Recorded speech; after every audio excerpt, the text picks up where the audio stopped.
వసుదేవసుతం దేవం కంసచాణూరమర్దనం దేవకీ పరమానందం కృష్ణం వందే జగద్గురుం. ఉద్ధవ గీతలోకి తిరిగి ప్రవేశం. నిన్నటి రోజున కిందటి క్లాసులో మనం చూసినప్పుడు కృష్ణ పరమాత్మ ఉద్ధవుడికి భక్తి జ్ఞాన యమ నియమాల గురించి సంపూర్ణమైనటువంటి వివరణ ఇచ్చిన తరువాత అతడిని చివరిలో ఏమి సలహా ఇచ్చాడంటే, నీవు సన్మార్గిగా మారి 10 మందికి ఈ జ్ఞానాన్ని బోధిస్తూ బతుకు. అయితే ఎక్కువగా ఇతరుల పట్ల గుణదోషాలు ఎన్నడం మాత్రం చెయ్యవద్దు, అది మంచి పని కాదు అని చెప్పాడు. దాని తర్వాత ఉద్ధవుడు, తండ్రి నువ్వు చెప్పిన అన్ని పలుకులు వేదంతో సమానం. వేదంలో కూడా విధి నిషేధాలు అనేటువంటి 2 విషయాలు చెప్పడం జరుగుతుంది. విధి అంటే చేయవలసిన పనులు, నిషేధం అంటే చేయకూడని పనులు. ఇవన్నీ చెప్తున్నావు కదా, ఇది గుణదోషానికి సంబంధించినే కదా, ఇది చేయొద్దు అంటే తప్పు పనేనే కదా అర్థం. సో ఇలా చెబుతూ నువ్వు 2 రకాలుగా చెప్పేది ఎట్లా, నాకు అది అర్థం కావట్లేదు, కాస్త దీని వివరణ చెప్పు అని అడిగాడు.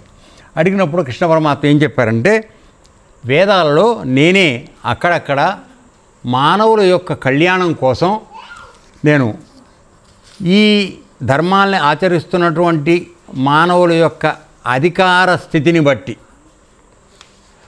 వాళ్ళకి 3 రకాలైనటువంటి యోగాలు నేను ఉపదేశించాను. అవి ఏమిటి అంటే జ్ఞాన కర్మ భక్తి యోగాలు. తర్వాత మనుష్యులకి ఆత్మ కళ్యాణం ప్రాప్తికి ఈ 3 మార్గాలు తప్ప ఇంకొకటి లేదు అని చెప్పేశాడు. అంటే భగవద్గీతలో మనకి చెప్పినటువంటి కర్మయోగము, భక్తి యోగము, జ్ఞానయోగము, ఈ 3 గురించి అక్కడ చాలా వివరంగా అన్నీ ఒక్కొక్క దానికి ఒక్కొక్క చాప్టర్, ఒక్కొక్క అధ్యాయం వగైరాతో ఇచ్చుకుంటూ వచ్చాడు. ఇక్కడ కొద్దిగా సంక్షిప్తంగా, ఎందుకంటే ఇది సంపూర్ణ మానవ వికాసానికి సంబంధించిన విషయం ఉద్ధవ గీత. అది యుద్ధ సమయంలో అతన్ని కర్తవ్యోన్ముఖుడు చేయడానికి, ఉద్యుక్తుడిని చేయడానికి ఆయనకి చెప్పినటువంటి లక్షణం. కాబట్టి అక్కడ సమయాభావం చాలా ఉంది, యుద్ధం మొదలైపోయే పరిస్థితి. సో అక్కడ ఆయన 3 విషయాల పట్ల చేయవలసిన వాటి గురించి ఎక్కువగా వివరణ చేస్తూ కర్తవ్యాన్ని చేయటానికి ప్రయత్నం చేసింది. ఇక్కడ ఈ ఉద్ధవ గీత అనేది సంపూర్ణమైనటువంటి మానవ జన్మ యొక్క వికాసం. పుట్టిన కాడి నుంచి నువ్వు మరణించే వరకు నువ్వు ఏ విధంగా ఉండాలి, ఏ విధంగా భగవంతుడి దగ్గర తెలుసుకోవాలి, ఏ విధంగా నీ ప్రవర్తన ఉండాలి, సంఘంలో ఎలా ఉండాలి, ఇవన్నీ కూడా సంపూర్ణమైన వ్యక్తిత్వ వికాసం కోసం చెప్పబడినటువంటిది ఉద్ధవ గీత. కాబట్టి ఇక్కడ భగవద్గీతలో ప్రాముఖ్యంగా చెప్పబడినటువంటి భక్తి జ్ఞాన కర్మయోగాల గురించిన వివరణ ఎక్కువగా ఉండదు. నేను మనవి చేసేది అది, ఊరికే టచ్ చేసి వదిలేస్తాడు. ఎందుకని, నీకు మొదటి నుంచి చెప్పుకుంటూ వస్తున్నాం, అవి ఏమిటో నువ్వు ఆచరిస్తే నీకే అర్థమవుతుంది. కాబట్టి దాని గురించి ప్రత్యేకంగా చెప్పవలసిన అవసరం లేదు. తరువాత భగవద్గీత తర్వాత చెప్పబడినటువంటి విషయం ఇది. ఇది భగవంతుడు యుద్ధ సమయంలో కృష్ణ పరమాత్మ చెప్తే అర్జునుడికి, ఆయన నిర్యాణ సమయంలో ఇది ఉద్ధవుడికి చెప్పాడు. సో ఇది సంపూర్ణమైన వికాసం. సో తర్వాత వాళ్ళిద్దరు ఉన్న పరిస్థితి వేరు, అర్జునుడు ఉన్న పరిస్థితి వేరు, ఉద్ధవుడు ఉన్న పరిస్థితి వేరు. అర్జునుడు యుద్ధం చెయ్యను, అన్యాయం అవుతుంది, వర్ణసంకరం అవుతుందని అవి మాట్లాడాడు అతను. ఇక్కడ ఈయన వచ్చేటప్పటికి అసలు నువ్వు వెళ్ళిపోతే నాకు ధర్మం చెప్పేవాడు ఎవడు, జ్ఞానం చెప్పేవాడు ఎవడు, నీతో చిన్నప్పటి నుంచి తిరిగాను, నన్ను ఎటు లేకుండా అయిపోతానని అతను బాధపడుతూ మాట్లాడాడు. కాబట్టి ఇద్దరి యొక్క మానసిక వేదనలో తేడా ఉంది, దానికి అనుగుణంగానే ఇది చెప్పబడుతున్నాయి. ఈ విషయం కాస్త మనం బాగా గుర్తుపెట్టుకుంటే మంచిది. ఓకే, సో మన మనుషులందరికీ కూడా ఆత్మ కళ్యాణ ప్రాప్తికి, అంటే మానవుగా జన్మ ఎత్తినవాడు ప్రతివాడు కూడా తాను పరమాత్మ యొక్క స్వరూపాన్నని, దాన్ని తెలుసుకోవటమే వాడికి కళ్యాణమని, అది మంచిదని, దాన్ని ప్రాప్తింపజేసుకోవడానికి 3 రకాలైనటువంటి మార్గాలు నేను చెప్పాను, ఇవి తప్ప ఇంకొకటి లేదు అని ఇక్కడ నిష్కర్షగా చెప్పడం జరుగుతుంది.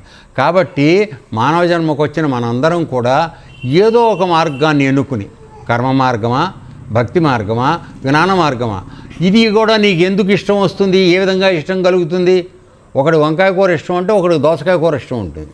ఎందుకు తేడా వస్తుంది, అన్ని కాయగూరలే. అంటే వాడికి గత జన్మల్లో ఉన్నటువంటి వాసనల ఫలితంగా వాడు చేసుకున్న సాధన యొక్క ఫలితంగా వాడికి ఒక మార్గంలో వెళ్ళటానికి వాడికి ఇష్టం అవుతుంది. అందుకని ఇంతమంది గురువులు రావడం, ఇంతమంది మార్గాలు రావడం జరుగుతుంది. ఉన్న విషయం ఒకటే అక్కడ, కానీ ఒకడిలా వెళ్తున్నాడు, ఒకడిలా వెళ్తున్నాడు, ఒకడిలా వెళ్తున్నాడు. సో ఈ విధంగా వెళ్ళడానికి కారణం ఏంటంటే మనం పూర్వజన్మలో చేసుకున్నటువంటి సాధనల యొక్క వాసనలు ఏవైతే ఉన్నాయో వాటి ఆధారంగా మనకు ఒక ఇష్టము అయిష్టము ఒక మార్గంలో మనం నమ్మడం, అదే మనం మంచిది అనుకుని మనం అది క్షేమమని మనమే వెళ్ళడం ఇది జరుగుతోంది. కాబట్టి 3 రకాలుగా చెప్పబడింది. మూడిట్లోనూ ఉన్న విషయం ఒకటే, కానీ సాధకుల్లో ఉన్నటువంటి వ్యక్తిత్వ వికాసం వాళ్ళ యొక్క పూర్వజన్మ సుకృతాన్ని బట్టి తేడాన్ని బట్టి ఇవి భిన్నంగా చెప్పడం జరుగుతుంది. సో ఆ విధంగా చెప్పాడు. ఓకే, ఇప్పుడు ఇవాళ మనం మొదలు పెడుతున్నాం. ఉద్ధవ, కర్మ మార్గంలో ఆ కార్యకలాపాల ఫలాలు అనుభవించి విరక్తులై అవి విడిచినచో జ్ఞానయోగానికి అర్హులవుతారు. చాలా సంక్షిప్తంగా చెప్తున్నాడు, ఎక్కువ విషయం దానిలో చెప్తున్నాడు. అంటే మామూలుగా మా ఈ కవిత్వంలో ఏం చెప్తామంటే అల్పాక్షరములతో అనల్పార్థములు అంటారు. అంటే వేసిన చిన్న మాటలోనే పెద్ద పెద్ద అర్థాలు వస్తాయి. సో ఇక్కడ ఆయన ఒక్కొక్క మాటని విడగొట్టి మనం అర్థం చేసుకోవాలి. చెప్తున్నాడు చూడండి, కర్మ మార్గంలో అంటే నువ్వు కర్మ మామూలుగా చేయకుండా ఉండలేం కదా. కర్మ మార్గంలో ఆ కార్యకలాపాల ఫలాలు అనుభవించి అంటే ఆ పని చేసి దాని యొక్క ఫలితాన్ని మనం పొందుతూ ఉండి దాని పట్ల విరక్తి కలిగి ఇదంతా నాకు వద్దు, నేను డ్యూటీగా చేస్తాను, అంతేగాని ఫలితం ఆశించి చేయను అని ఎవరైతే విరక్తులై ఆ కర్మఫలాల్ని అనుభవించాలనేటువంటి ఆశ ఏదైతే ఉందో దాన్ని విడిచిపెడితే వాడు జ్ఞానయోగానికి అర్హుడవుతాడు. అర్థమైందన్న? సో ఒకదాన్ని వదిలితేనే ఒకటి పొందగలవు. కుछ पाने के लिए कुछ खोना है. సో నువ్వు కర్మ చేసిన ఫలితాన్ని విడిచిపెడతానికి సిద్ధం అయితేనే జ్ఞాన మార్గానికి నీకు అర్హత కలుగుతుంది. నేను మామూలుగా చేసే పనులన్నీ చేస్తూనే ఉంటాను గురుగారు, నా ఫలితం నాకు మామూలుగా నాది నా వాట నాకేస్తూ వస్తూ ఉండాలి, నేను జ్ఞానానికి అర్హుని కదా, పుట్టంగానే నేను జ్ఞానిని మహానుభావుని మానవ జన్మకు వచ్చాను అనడానికి కుదరదు. ఇది ఆత్మహత్యా సదృశం. ఈ విధంగా ఆలోచించేయడం. ఓకే, జ్ఞానయోగానికి అర్హులవుతాడు. తర్వాత అట్లు కాక ఆ విధంగా కాకుండా వారి వారి చిత్తాలలో కర్మలు ఆ ఫలాలు ఆచరించడం అనుభవించడం జరుగుతూ, అంటే కర్మ చేస్తున్నాం, కోరికతో చేస్తున్నాం, ఆ ఫలం వస్తే అనుభవిస్తున్నాం, ఇవన్నీ జరుగుతూ ఉండు వైరాగ్యం కలగక, అంటే ఇది నేను చేయకూడదు, ఎంత నాకు అనవసరం వద్దనేటువంటి భావం ఎప్పుడు రావాలా, రాని వేసుకుందాం ఇంకా వేసుకుందాం అనేటువంటి దాంతో ఉన్నవాడు విచారం వైరాగ్యం కలగక విచారం కలగక, అయ్యో నేను తప్పు పని చేస్తున్నానని స్పృహ కూడా లేదు మనకి, తప్పు పని అబద్ధాలు ఆడుతున్నాం మనం, దొంగతనాలు చేస్తున్నాం, ఏ నరకాన పడిపోతామో మనం అనేటువంటి జ్ఞానం కూడా లేకుండా తప్పులు చేసుకుంటూ వెళ్ళిపోతే వాళ్ళని ఏమంటారంటే అలా పోయినప్పుడు వారు సకామ వ్యక్తులుగాను, అంటే సకామం అంటే ఫలితం ఆశించి కర్మ చేసేవాడి కింద వాడిని వర్గీకరించవలసి వస్తుంది. సకామ కర్మ వ్యక్తులుగాను, తర్వాత కర్మయోగానికి అర్హులుగాను గమనించాలి, గుర్తించాలి. అంటే ఇదేమిటి కర్మయోగులు అంటే వాడికి 24 గంటలు కర్మ చేయడం ఒకటే, సకామమైన కర్మ చేయడం ఒకటే వచ్చు, ఫలితం లేకుండా ఏ పని చెయ్యడు, నాకేంటి ఆనందే వాడు ఏ పని చేయడు, అటువంటి టైప్. అండ్ కాబట్టి ఇది జరిగితే ఏం జరుగుతోంది, నువ్వు సకామంగా కర్మ చేసినప్పుడు ఈ కర్మల యొక్క ఫలితం నిన్ను బంధిస్తోంది, జనన మరణ చక్రంలో ఇరుక్కుంటున్నావు, ఎటువంటి పాపిష్టి జన్మలకు వెళ్ళిపోతావో ఎవడికి తెలియదు. ఎందుకంటే నీ ముందున్న లక్ష్యం ఏమిటి, కనపడిందల్లా దోచుకోవాలి, లోపలేసుకోవాలి. అది తప్ప రైటా పాపమా ఏ జ్ఞానం లేదు మనకి. సో అందువల్ల ఏం జరుగుతుంది, అటువంటి పనులు చేయడం వలన ఆ పాపం అంతా మూట వేసుకుని తర్వాత చావంగానే మనం వెళ్ళిపోయి నానా విధమైనటువంటి అధోయోనుల్లో జన్మించడం, కీటకాలు, పాములు, కప్పలు, ఏదో దాంట్లోకి, అక్కడ నుంచి మళ్ళీ నువ్వు 80 లక్షల జన్మలు ఎత్తుకున్న తర్వాత మానవ జన్మకు రావడానికి ఎన్ని 100 కోట్ల సంవత్సరాలు పడుతుందో ఎవడికి తెలియదు. ఇంతే. కాబట్టి ఇప్పుడు ఉన్న ఈ మానవ జన్మను వాడుకుంటావా సజావుగా, లతకోరు పనులు చేస్తూ ఉంటావా? అక్కడ దొబ్బి ఇక్కడ చేసేసుకుంటూ ఏమిటి దరిద్ర పనులు? ఇచ్చాడు భగవంతుడు నీకు తెలివితేటలు. దేనికోసం? మంచి కోసం ఇచ్చాడు. చేస్తున్న పని మంచిదా చెడ్డదా తెలుసుకోవడానికి నీకు విచక్షణ జ్ఞానం ఇవ్వబడింది. దాన్ని ఏనాడు మనం ఉపయోగించుకోవట్లా, స్వార్థం కోసం ఉపయోగించుకుంటున్నాం. దానివల్ల ఏం జరుగుతోంది? అధోయోనుల్లోకి పడిపోతున్నాం. తెల్లారి లేస్తే అబద్ధం ఆడటం, నిలబడంగానే మాట్లాడు అబద్ధం ఆడటం. ఇది తప్పు పని. అర్థమైందండి? సో కాబట్టి ఇక్కడ ఏమిటంటే, ఇక్కడ ఎవడి చిత్తంలో అయితే కర్మలు ఫలాల కోసం కర్మలు ఆచరిస్తూ ఉంటాడో, వాటిని అనుభవిస్తూ ఉంటాడో, ఏమాత్రం వైరాగ్యం లేకుండా విచారం లేకుండా ఆనందంగా ఉంటూ ఉంటాడో వాడు సకామ కర్మి. అంటే కోరికలు తీర్చుకోవడానికే కర్మలు చేస్తున్నాడు. కాబట్టి వాడు కోరిక తీర్చుకోవడానికి కర్మ చేస్తున్నాడు కనుక దాని యొక్క కర్మ యొక్క ఫలితం ఏదైతే ఉందో అది నిన్నొచ్చి బంధిస్తుంది. సపోజ్ నువ్వు ఉన్నావయ్యా, ఊరికి ఉదాహరణ చెప్తున్నా, నా జేబులో డబ్బులు కొట్టేయాలనుకున్నావు నువ్వు, నీ కోరిక అదే, అంతే. ఇక్కడ రోజు ఎందుకు వస్తున్నావు ఆశ్రమానికి? గురువుగారు ఎప్పుడు మర్చిపోయి చొక్కా ఇప్పుతాడా, పైసలు లేపేద్దామని వస్తున్నావు. సరే ఓ రోజు వచ్చింది, తీసేసుకున్నావు, అయిపోయింది, వెళ్ళిపోయావు. దీనివల్ల చేసావు, బాగానే ఉంది కదా. ఇప్పుడు ఈ పైసలు కొట్టేసిన ఫలితం నువ్వు సకామం కోసమే కదా ఇదంతా చేసింది. అసలు ఆశ్రమానికి రెగ్యులర్గా వస్తుంది దానికే కదా. సో ఇవన్నీ చేసేసి కొట్టిన తర్వాత దీని ఫలితం నువ్వు అనుభవించకపోకుండా ఎట్లా పోతుంది? సో ఒక ఉద్దేశంతో నువ్వు ఎప్పుడైతే కర్మ చేస్తూ పెడుతున్నావో ఆ కర్మ యొక్క ఫలితం నేను బంధిస్తోంది. ఇది నేను మనవి చేసేది. ఉద్దేశం లేకుండా ఇప్పుడు డ్యూటీగా వచ్చావు ఇక్కడికి, జస్ట్ నేను అక్కడ ఎంప్లాయీని, ఇక్కడ సేవ చేయడానికి వచ్చాను. ఇప్పుడు చేసే ఈ కర్మ నిన్ను బంధించదు. ఎందుకని? దీనిలో నీ స్వార్థం లేదు. ఏమన్నా నీ పైగా ఈ చేస్తున్న పని వలన 10 మందికి ఒక మంచి విషయాన్ని అందిద్దామనేటువంటి ఉద్దేశంతో చేస్తున్నావు. సో ఈ కర్మ నిన్ను బంధించదు. ఈ తేడా అర్థం చేసుకోవడానికి ఉదాహరణ చెప్తున్నాను. అర్థమైందా? నువ్వు చేసే ప్రతి పనిలోనూ అదే విధమైన ఆలోచన ఉండాలి. అర్థమైందా? సరే, ఇలా కాకుండా పోతే వాడు ఏమవుతుంది? వాడు మామూలుగా సకామ కర్మ అయిపోతాడు. తర్వాత వాడు ఎల్లప్పుడూ కర్మ చేయడానికే ఉపయోగపడతాడు. కర్మయోగాన్ని మిగిలిపోతాడు అంతే. కర్మయోగంలో ఉత్కృష్టమైన స్థితులు ఉన్నాయి. ఏమిటి? అకర్మిగా మారు అంటాడు. అంటే కర్మ చెయ్యని వాడుగా మారమంటాడు. అంటే ఏమిటి అర్థం? కర్మ చేస్తూ దాన్ని ఏమి ఆశించకుండా కేవలం డ్యూటీగా చేసుకుంటూ వెళ్ళిపోవు. నువ్వు కర్మ చేసినట్టు కాదు, అకర్మిగా అయిపోతావు. వాడినే కర్మ సన్యాసి అన్నాడు. అంటే వాడు ఫలితాన్ని ఆశించట్లేదు కనుక కర్మ చేసిన వాడు సన్యాసి. సన్యాసికి ఆశ ఉండదు కదా నాన్న. సో ఆ విధంగా వాడు కర్మ సన్యాసం అవుతాడు. ఇట్లా 2-3 రకాలుగా కర్మయోగాన్ని అక్కడ భగవద్గీతలో మనకు వివరించి చెప్పాడు. ఇక్కడ ముక్తాయింపుగా 3 మాటల్లో చెప్పేశాడు. అర్థమైంది కదా? రైట్. తర్వాత ఎవడైతే అతి విరక్తుడు అతి ఆసక్తుడు కాకుండా, అంటే అత్యంత విరక్తి, అసలు ఏ పని చేయడు వాడు.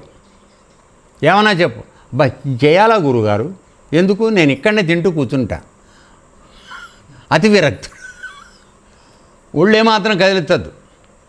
మీరు పెట్టే స్వామికి బాగా తింటూ ఉంటా, నేను మాత్రం ఏమీ చేయను. అతి విరక్తుడు. నాకు ఏమి చేయాలని అనిపించదు గురుగారు. కర్మ చేస్తే పైగా ఫలితం నాకు మళ్ళీ పాపం రావచ్చు కదా, అందువల్ల ఏ పని చేయను, మీరు టైంకి పెడితే తిని పంగుంటూ ఉంటా అనేటువంటి వాడు అతి విరక్తుడు. అతి ఆసక్తుడు. ఏమిటి? కనపడిందని నేను చేసేస్తూ ఉంటా అని పడిపోయి మీద పడి చేసేస్తూ ఉంటాడు. కొంతమంది ఆగరు.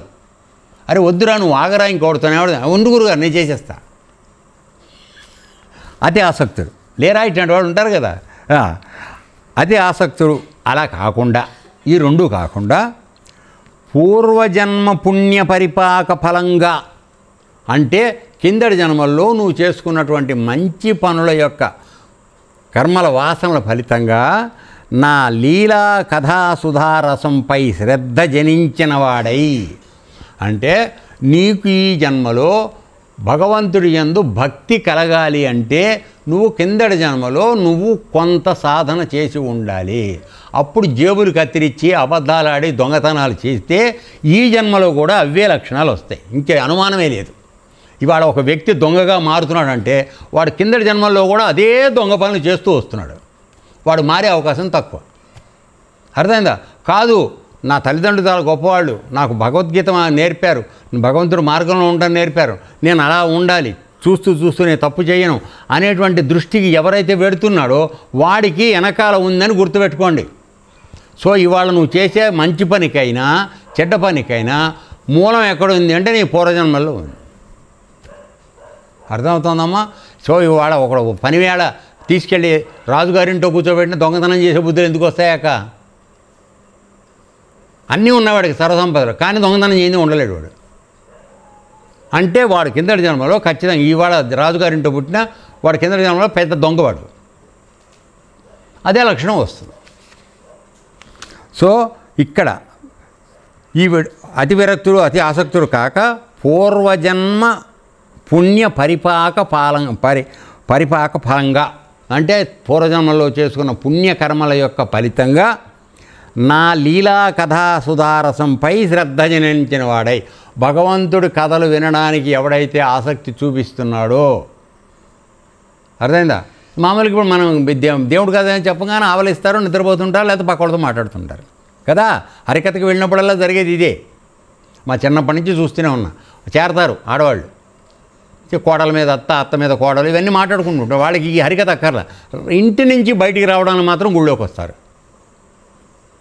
వచ్చి కూర్చుని మాట్లాడేవి ఇవి సొల్లు కబుర్లు. అర్థమైందా?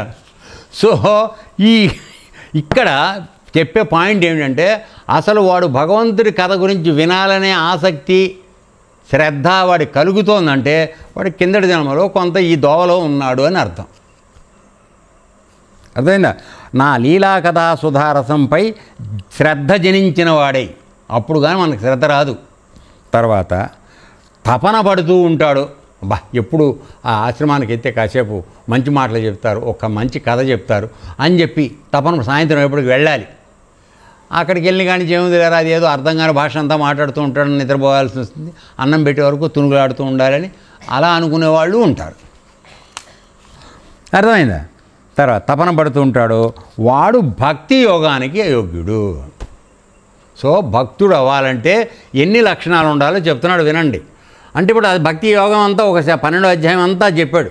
భక్తి యోగం పరమాత్మ దాన్ని ఒక సెంటెన్స్లోకి తీసుకొచ్చాడు. ఇందులో ఎన్ని విశేషణాలు వేసాడో చూడండి.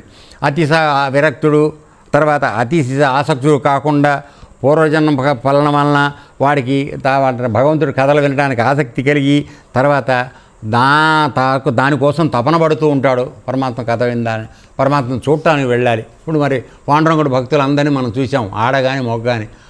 పండరీపూర్ వెళ్ళడానికి ఎంతో తిప్పలు పడ్డారు, అత్తలు అడ్డం పెట్టినా వెళ్ళి చూసి వచ్చారు. అర్థమైందా? మరి ఇన్ని బస్తాడు గోధుమలు ఆడించమంటే తెల్లారప్పుడు కృష్ణుడు వచ్చి ఆడించుకున్నాడు. ఎవరి కోసం? ఆవిడ అక్కడికి వెళ్ళాలి కనుక. సో ఈ తపనంతా ఎందుకు వస్తుందంటే పూర్వజన్మలో మనం చేసుకున్న దాని వెంట. అప్పుడు వీడు భక్తి యోగానికి వీడు అర్హుడవుతాడని చెప్తున్నాడు. అర్థమైందా? తర్వాత భక్తి యోగానికి యోగ్యుడు. అంతవరకు కర్మ సంబంధమైన విధి నిషేధాలు చేస్తూ ఉండవలసిందే.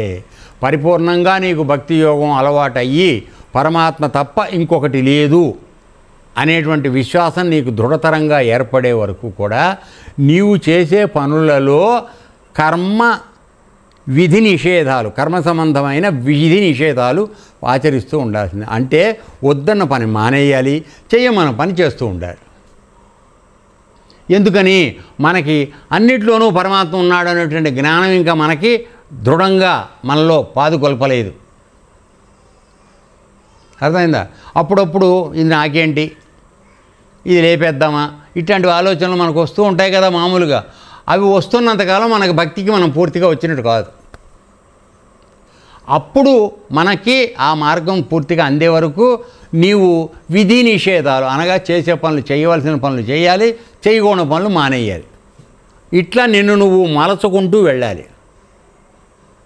రోడ్డు మీద మన ప్రయాణం చేయడానికి ఒక మార్గం చెప్పారు కదరా నాన్న,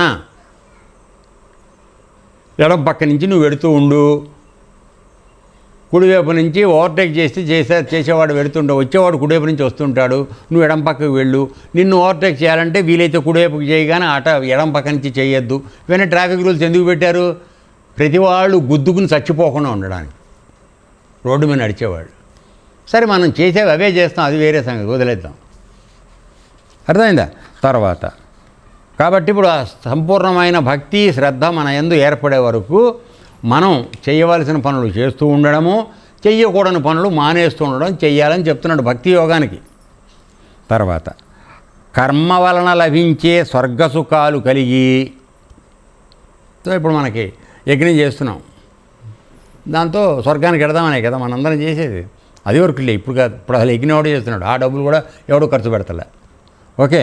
తర్వాత స్వర్గసుఖాలు, వాటి పట్ల విరక్తి కలుగు వరకు అవి తప్పవు.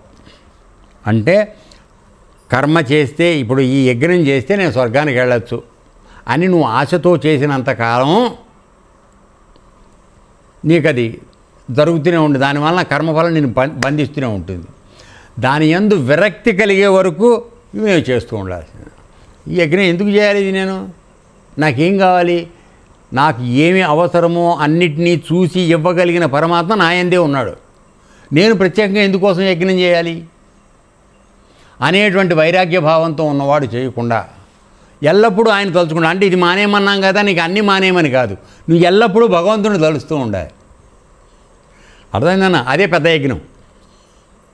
కృష్ణ పరమాత్మని ఎప్పుడూ తలుస్తూ ఉండడమే యజ్ఞం. ఇంకా అంతకన్నా ఇంకేం కావాలి? బయట సమిధలు పెట్టుకుని యజ్ఞం చేయక్కర్లా. కృష్ణ పరమాత్మ యందు నీ దృష్టి ఎల్లప్పుడూ నిలబెట్టుకుంటే అదే యజ్ఞం. అది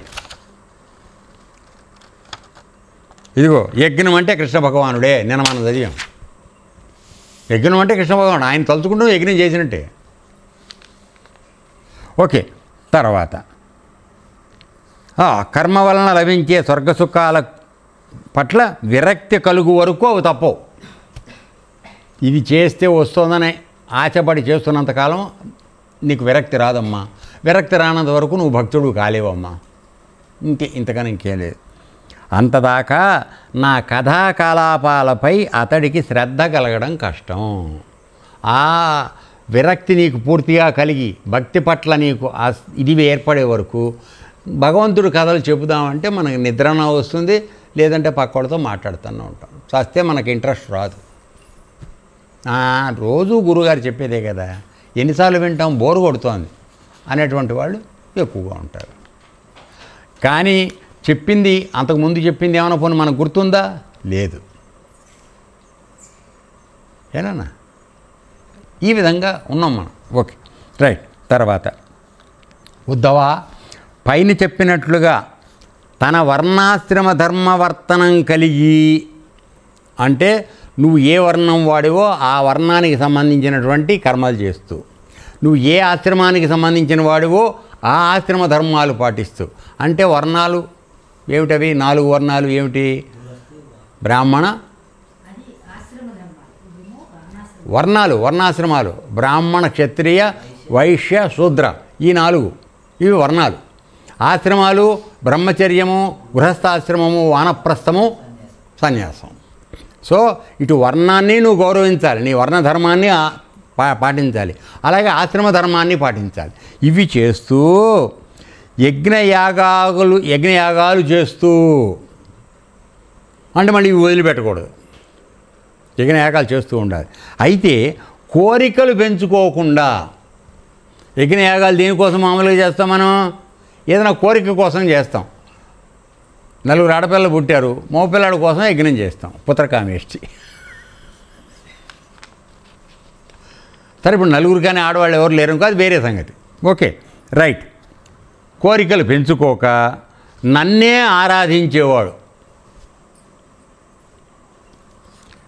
వాడు ఉత్తమ భక్తుడు. ఇది ఎక్కువగా మనకి వానప్రస్థాశ్రమంలో ఎక్కువగా ఈ ప్రస్తావన వస్తుంది. నిన్ను అరణ్యానికి వెళ్ళమంటాడు, ఒంటరిగా కానీ భార్యతో కానీ.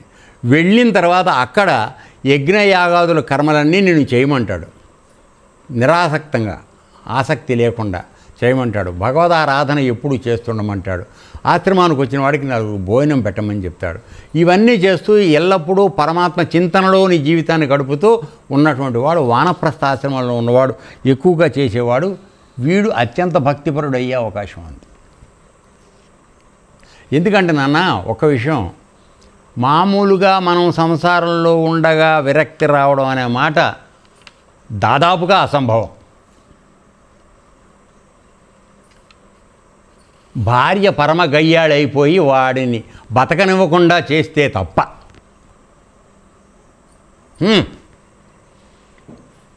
ఎస్, అప్పుడు వస్తుంది విరక్తి వాడి. ఎందుకు చేశాను రా ఈ తప్పు నేను జీవితంలో అని. అప్పుడు వైరాగ్యానికి కమండలం తీసుకుని వెళ్ళిపోతాడు. అది ప్రేమగా చూసినంత వాడు వీడి సస్తే వీడి వైరాగ్యం రాదు వీడికి.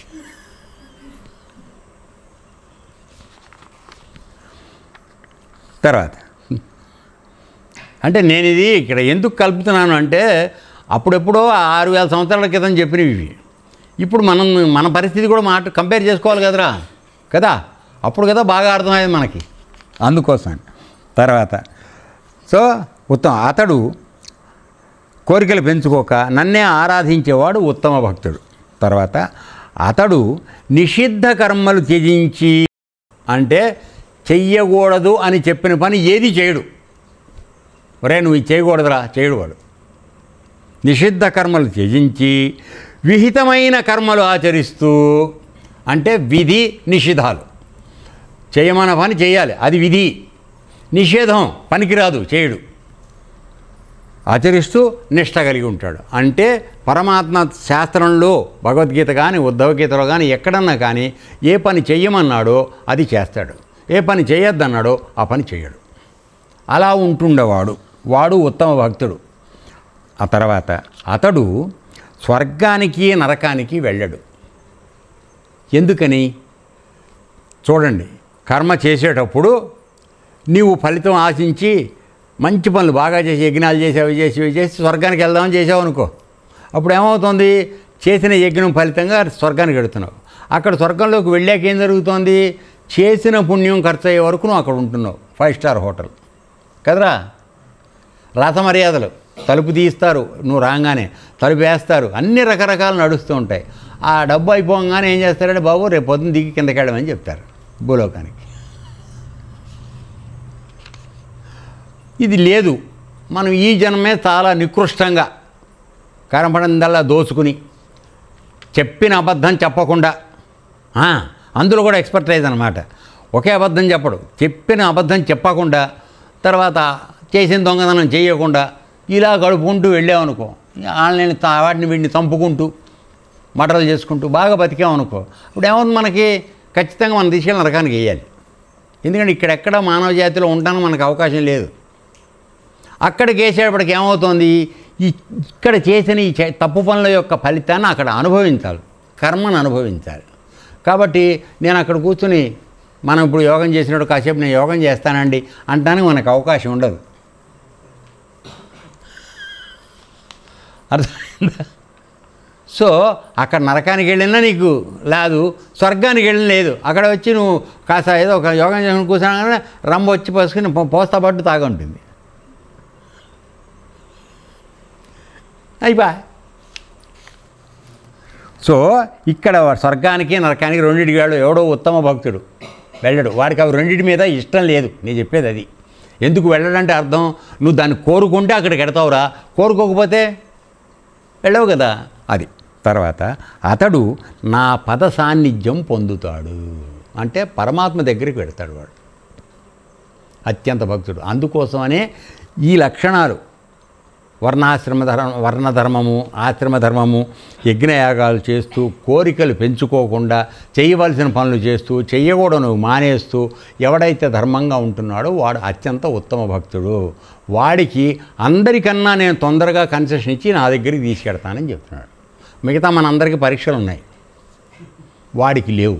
ఎందుకంటే వాడు వేరు, నేను పరమాత్మ వేరు, నేను వేరని వాడు అనుకోవట్లా. ఉన్నదే పరమాత్మ, భగవంతుడు, భక్తుడు నేను, అంతే. అన్నీ ఆయనే చూస్తాడని మొత్తం బరువు ఆయన మీద వేసేసాడు. కాబట్టి భగవంతుడు వాడిని నిందించడానికి కూడా అవకాశం లేదు.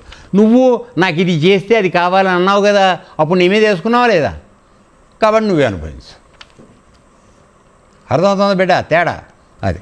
ఓకే. తర్వాత తన వర్ణాశ్రమ ధర్మాలపై నిష్ట కలిగిన వాడు నిషిద్ధ కార్యాల జోలికి పోడు. అంటే చెప్పాను కదా, నీ వర్ణం ఏ కులం వాడు ఆ కుల వృత్తులు అవి చేసుకుంటూ, తర్వాత ఏ ఆశ్రమంలో ఉన్నావో, అంటే బ్రహ్మచర్యమా వానప్రస్థమా ఇదే దీంట్లో ఆ ఆశ్రమ ధర్మాల్ని వాటి మీద నిష్ట కలిగినవాడు. అంటే నువ్వు ఈ ప్రపంచంలో ఉన్నప్పుడు చెప్తున్నా వినండి, భగవంతుడి మీద భక్తి పెట్టుకోవడం, యోగం నేర్చుకోవడం ఇవన్నీ రెండో మాట నాన్న.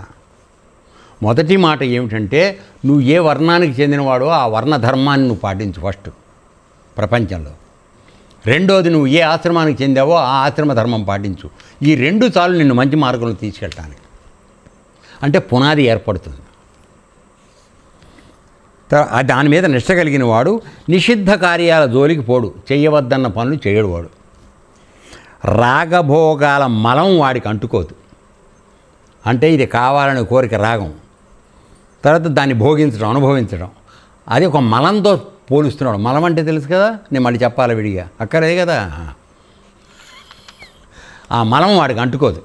అంటే మనం ఎంతకాలం అయితే అది కావాలని కోరిక, ఇది అనుభవించాలని కోరిక పెట్టుకున్నాం, మనం మలం చేర్చుకుంటున్నాం అని అర్థం. ఆయన చెప్పిన మాట మీరు నా మీద రాకు, నీ కోపం నా మీద వస్తుంది. ఇక్కడ భగవద్గీతలో మాట, ఉద్ధవగీతలో చెప్తున్నా, అర్థమైందా? రాగభోగాల మలం వాడికి అంటుకోదు. తర్వాత అతడు పవిత్రుడు పునీతుడు అవుతాడు. అత్యంత పవిత్రుడు అవుతాడు, పునీతుడు అంటే జయించిన వాడైపోతాడు. తర్వాత అతడు అనాయాసంగా ఆత్మసాక్షాత్కారం పొంది విశుద్ధ తత్వజ్ఞానం అనుభవిస్తాడు. ఎక్కువ శ్రమ లేకుండా. ఎందుకంటే బిడ్డ, నువ్వు మొట్టమొదటి నుంచే తేలిగ్గా ఉండడం అలవాటు చేసుకున్నావు. ఇప్పుడు మనందరం ఏం చేస్తున్నాం, ఇది నేను చేయాలి, నా కొరకు, నాది, ఇది అవుతుంది అనుకుని మేము బరువు మీద వేసుకుంటున్నాం కదా, లగేజ్ ఎక్కువ అవుతుంది మనకి, అది మొయ్యలాగా వంగిపోతున్నాం. తెలుగులో వాడు ఏం చేయాలని అంతా నువ్వే చూసుకున్నావు కదా, నేను నా డ్యూటీ నేను చేస్తా. ఆశ్రమంలో పొద్దున్నే పొయ్యి వెలిగించమన్నారు, పొయ్యి వెలిగించే పని నేను చేస్తా, అంతే, నా పని అయిపోయింది. తర్వాత మీరు ఏమైనా కొట్టుకోండి, 5 జగ్గులు పోయమంటావా, 7 జగ్గులు పోయమంటా, అది పోస్తా, పొలాలు చేయమంటావా పొలాలు, మెత్తగా చేయమంటా మెత్తగా, అంతే. నాకు మిగతా వాటితో సంబంధం లేదు. అట్లా ఉన్నాం అనుకో, దానికి తప్పెందుకు వస్తుంది, దాని మీద తప్పేమైనా వస్తుందా? ఏం రాదు, దాని డ్యూటీ కరెక్ట్గా చేసి వెళ్ళిపోయింది. అర్థమైందా? కాబట్టి వాడికి అవి ఏమీ మలం అంటుకోదు. తర్వాత అట్లాంటి వాడికి ఏం జరుగుతుందిట అంటే, వాడికి అనాయాసంగా, అంటే ఎక్కువ కష్టం లేకుండానే ఆత్మసాక్షాత్కారం, అంటే పరమాత్మ వాడికి దర్శనం అవుతాడు. ఎందుకని, నా సొంతానికంటూ వాడు ఏమి చేయట్లే, వాడు చేసిందంతా కూడా ఆశ్రమం కోసం చేస్తోంది. ఆవిడ కుక్కదాని కోసం వండుకుంటుంది, అది 5 జగ్గులు బియ్యం లేదే, 100 మంది భోజనాని కోసం పెడతాను. సో మరి భగవంతుడు వాళ్ళకి కనబడితే ఎవడికి కనబడతాడు?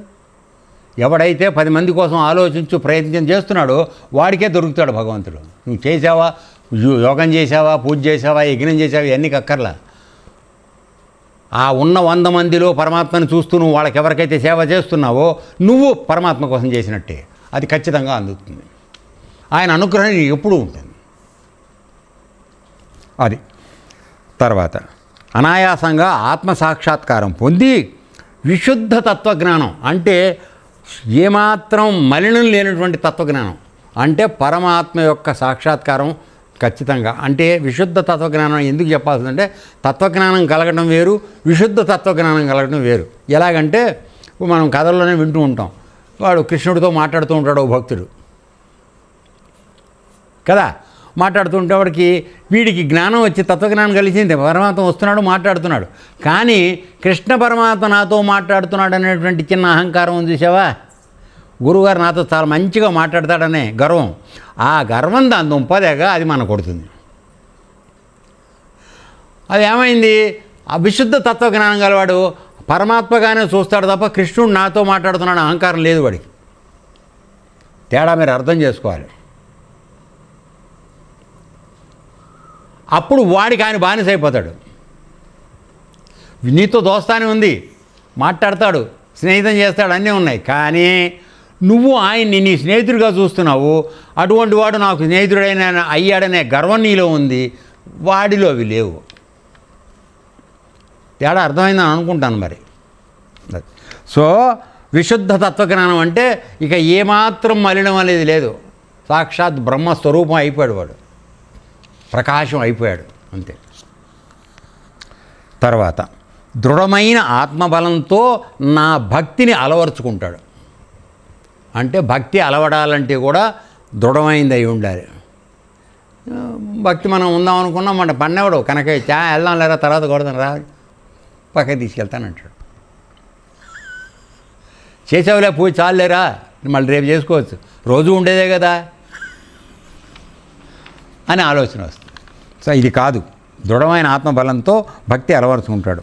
తర్వాత కర్మిష్టికి విధి నిషేధశీలం గల శరీరం లభించడం చాలా దుర్లభం. కర్మిష్టి అంటే స్వార్థంగా స్వకామంగా కర్మలు చేసేటువంటి వాడు కర్మిష్టి ఎవడైతే ఉన్నాడో వాడికి విధి నిషేధశీలం కలిగిన శరీరం అంటే ఇది చెయ్యొచ్చు చెయ్యకూడదు అనే జ్ఞానం కలిగిన శరీరం వాడికి రాదు. ఏదైనా చేసేయచ్చు, ఏదైనా తినేయచ్చు, ఏదైనా దోచుకోవచ్చు. ఆ టైపులో ఉండేవాడికి వాడు కర్మిష్టి అంటే ఎంతసేపు వాడి కొరకే పని చేసుకుంటాడు, ఫలితం వాడే పొందుతాడు, ఇంకోటికి రానివ్వడు. లేదు నువ్వు అడ్డం వస్తే నేను నరికి కూడా తీసుకెడతాడు. సో అటువంటి వాడికి ఈ శరీరం ఒక ఆలయం, దీన్ని మంచి పనికే వాడాలి, చెడ్డ పనికి వాడకూడదు అనే జ్ఞానం నీకు ఎట్ట వస్తుందిరా? ఏరన్నా రాదు కదా. అదే చెప్తున్నాడు ఇక్కడ. కర్మిష్టికి విధి నిషేధశీలం అంటే ఈ పని చెయ్యొచ్చు అనేటువంటి జ్ఞానం శీలం, ఈ పని చెయ్యకూడదు అనే జ్ఞానం, ఈ రెండు అటువంటి శరీరం వాడికి రాదు. ఎందుకని? వాడికి ఇచ్చే అనవసరం అది. ఇప్పుడు పిల్లాడు ఉన్నాడు, బ్రహ్మాండంగా స్నానం పోయించారు, ఇస్త్రీ బట్టలు వేసావు, కాసేపు ఆడుకోమని బయటికి పంపించాం, వాడు వెళ్ళి మట్లో కూర్చొని నెత్తి నిండా పోసుకొచ్చాడు. ఏమైంది? ఇదే అవుతుంది. అర్థమైందా? సో అలాంటి వాళ్ళకి అట్లా విచక్షణా జ్ఞానం కలిగినటువంటి శరీరము మనసు వాడికి రాదు. 24 గంటలు బురదలో ఉండటమే వాడికి అలవాటు, ఇష్టపడుతూ ఉంటాడు, బురదలో ఉన్న పనులే చేస్తూ ఉంటాడు. అది వాడు చెప్పేది. తర్వాత స్వర్గ నరకాలలో జీవులు ఈ దేహాలు కావాలని కోరుకుంటారు. అంటే ఇప్పుడు ఇక్కడ కొద్దిగా నర్మంగా చెప్పాడు ఇది. స్వర్గ నరకాల్లో ఉండే జీవులు ఈ దేహాలు కావాలని కోరుకుంటారు అంటున్నాడు. అక్కడ ముందే సెంటెన్స్లోనేమో కర్మిష్టికి ఇది రాదు అని చెప్తున్నాడు. ఇక్కడికి వచ్చేటప్పటికి ఈ దేహాలు కావాలంటున్నాడు. అంటే కర్మిష్టి దేహం కావాలంటాం కాదు, ఈ స్వర్గ నరక శీలం ఉన్నటువంటి దేహం కావాలని కోరుకుంటాం. అక్కడికి వెళ్ళామే నరకానికి, రోజు దబిడి దిబిడి బాతున్నారు, బాగా పడేసి కాల్చి వాతలు పెడుతున్నారు. దేవుడా నన్ను ఇక్కడి నుంచి బయట వేస్తే నేను మంచిగా ఉంటాను అంటావా అనవా? అర్థమైంది? సో అప్పుడు అంటావు. కానీ ఇక్కడికి వచ్చాక మళ్ళీ మామూలే, నీ మాట నమ్ముతాడు, తల్లి కడుపులో వేస్తాడు, నిన్ను 9 నెలలు ఉంటావు, 7వ నెలలో తల్లి గర్భంలోకి నువ్వు చేరతావు. జీవుడు చేరిన తర్వాత బయట తండ్రి నేను అబ్బో నీ ఎల్లప్పుడూ నీ పాదసేవే వదిలిపెట్టనని అక్కడ మళ్ళీ మాయ మాటలు చెప్తావు. అంతా రాజకీయమే. అర్థమైందా? చేసి బయటికి రాగానే మళ్ళీ మామూలు నేనంటే ఏమన్నా ఇవన్నీ మొదలు. కాబట్టి ఇక్కడ చెప్పేది ఏంటంటే కర్మిష్టికి మామూలుగా ఈ శీలం ఉండదని చెప్పాడు. కానీ అటువంటి మంచి దేహం కావాలని నువ్వు స్వర్గంలో నరకంలో ఉన్నప్పుడు అనుకుంటూ ఉంటావని చెప్తున్నాడు. కోరుకునేది మంచిగా కోరుకుంటాం కదరా. నా కాళ్ళు లేకుండా పుట్టించమని అడుగుతావా? చేయి లేకుండా పుట్టించమని అడుగుతావా? నువ్వు అడగవు కదా. చాలా మంచి దేహం కావాలి, అందంగా ఉండాలి, అమితాబ్ బచ్చన్ లాగా. నా కూతురు అయితే ఐశ్వర్యరాయి. ఇది కదా మనం ఆలోచించేది. మరి మిగతా ఆడవాళ్ళని తేమవాలో మిగతా మగవాళ్ళని తేమవాలో నాకు తెలియదు. సో స్వర్గ నరకాల్లో జీవులు ఈ దేహాలు కావాలని కోరుకుంటారు. అటువంటి దేహంతో ఉన్నట్లయితే అంతఃకరణ పరిశుద్ధం చేసుకునే అవకాశాలు ఎక్కువగా ఉంటాయి.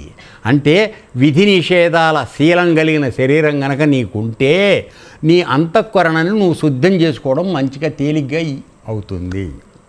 అసలు నీకే లక్షణం లేదురా బండ నువ్వు. అర్థమైందా? కోసుకుని పచ్చి మాంసం కూడా తినేసే టైపు నీకు నేను ఇప్పుడు జ్ఞానం చెప్తే ఏమి వెళ్తుందిరా అయ్యా? వెళ్ళదు. సో అందువలన నీకు రావాలంటే ఇటువంటి దేహం మంచి దేహం రావాలంటే ఇందాకేం చెప్పాడు? నీ పూర్వజన్మ పుణ్య పరిపాక ఫలంగా భక్తి ఏర్పడాలి నీకు. ఆ శీలం అంటే విధి నిషేధాల శీలం అంటే చెయ్యవలసిన పని చెయ్యకూడని పని పట్ల తారతమ్యం నీ జ్ఞానం ఉండాలి. అది ఉంటేనే ఇది అవకాశం ఉంటుంది, లేకపోతే రాదని చెప్తున్నాడు. ఇక్కడికి ఆపేద్దాం. ఏతత్సర్వం శ్రీకృష్ణార్పణమస్తు. లోకా సమస్తా సుఖినో భవంతు. ఓం తత్సత్.